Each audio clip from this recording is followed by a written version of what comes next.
The wisest person I ever met in my life, a third grade dropout. Wisest and dropout in the same sentence is rather oxymoronic, like jumbo shrimp.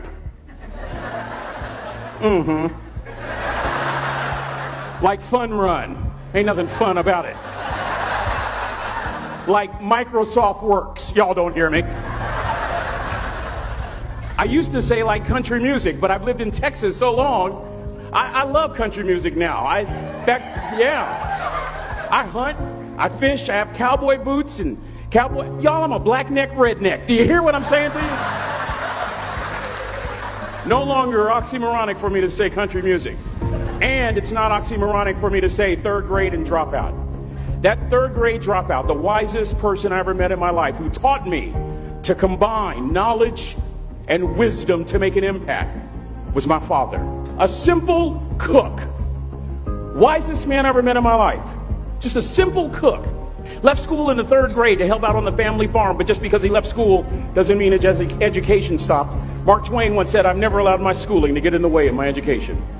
My father taught himself how to read, taught himself how to write, decided in the midst of Jim Crowism, as America was breathing the last gasp of the Civil War, my father decided he was going to stand and be a man. Not a black man, not a brown man, not a white man, but a man.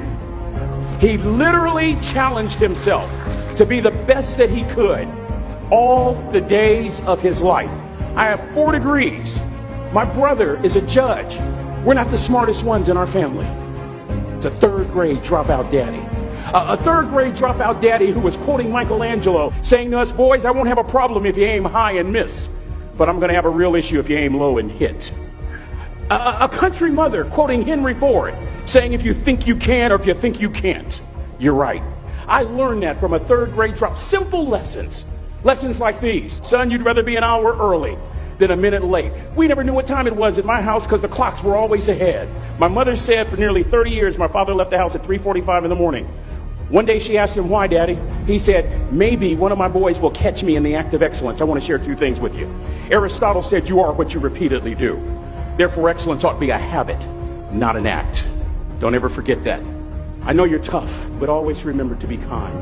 Always. Don't ever forget that. Never embarrass mama. Yeah. If mama ain't happy, ain't nobody happy. If daddy ain't happy, don't nobody care. But I'm trying to tell you.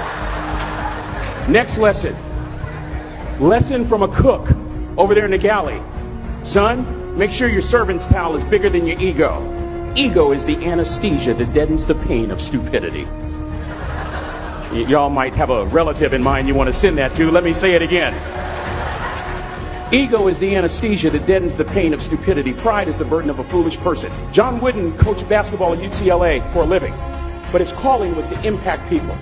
And with all those national championships, guess what he was found doing in the middle of the week? Going into the cupboard, grabbing a broom, and sweeping his own gym floor. You want to make an impact? Find your broom.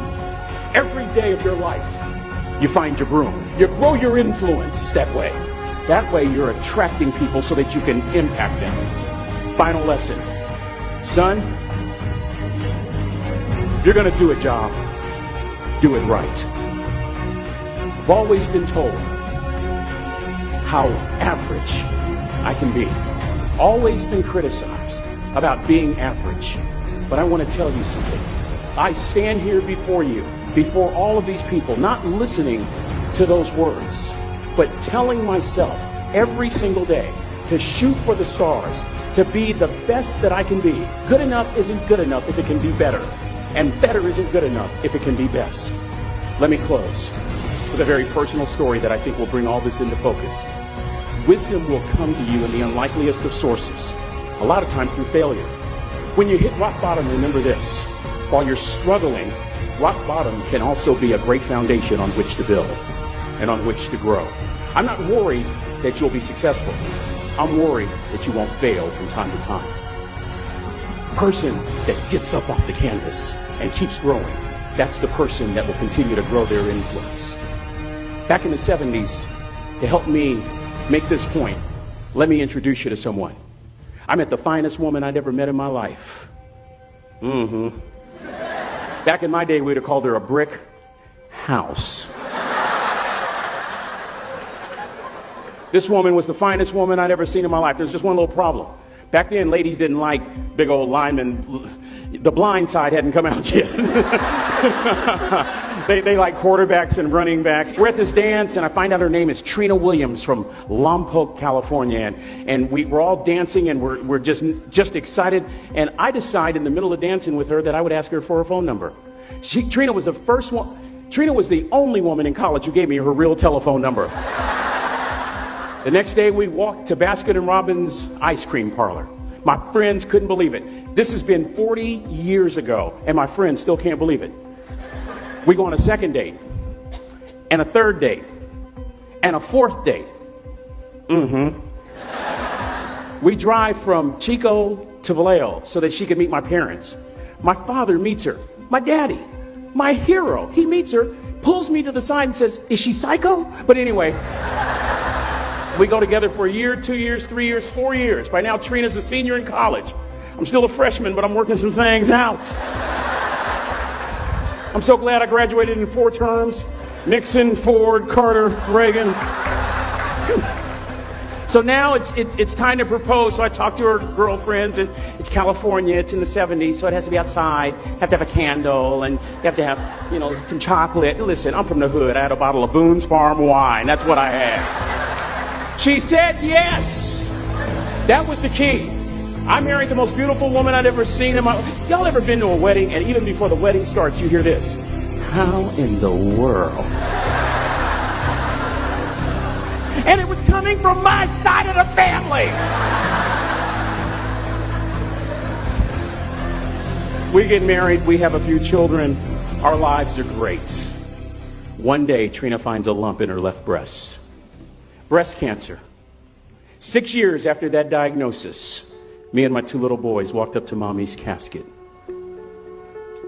And for 2 years, my heart didn't beat. If it wasn't for my faith in God, I wouldn't be standing here today. If it wasn't for those 2 little boys, there would have been no reason for which to go on. I was completely lost. That was rock bottom. You know what sustained me? The wisdom of a 3rd grade dropout. The wisdom of a simple cook. We're at the casket. I'd never seen my dad cry. But this time I saw my dad cry. That was his daughter. Trina was his daughter, not his daughter-in-law. And I'm right behind my father, about to see her for the last time on this earth. And my father shared 3 words with me that changed my life right there at the casket. It would be the last lesson he would ever teach me. He said, "Son, just stand. You keep standing. You keep standing. No matter how rough the sea, you keep standing." And I'm not talking about just water. You keep standing. No matter what, you don't give up. And as clearly as I'm talking to you today, these were some of her last words to me. She looked me in the eye and she said, "It doesn't matter to me any longer how long I live. What matters to me most is how I live."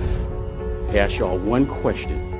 A question that I was asked all my life by a 3rd grade dropout. How you living? How you living? Every day ask yourself that question, how you living? Here's what a cook would suggest you to live this way. That you would not judge.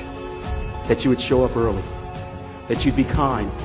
That you'd make sure that servant's towel is huge and used.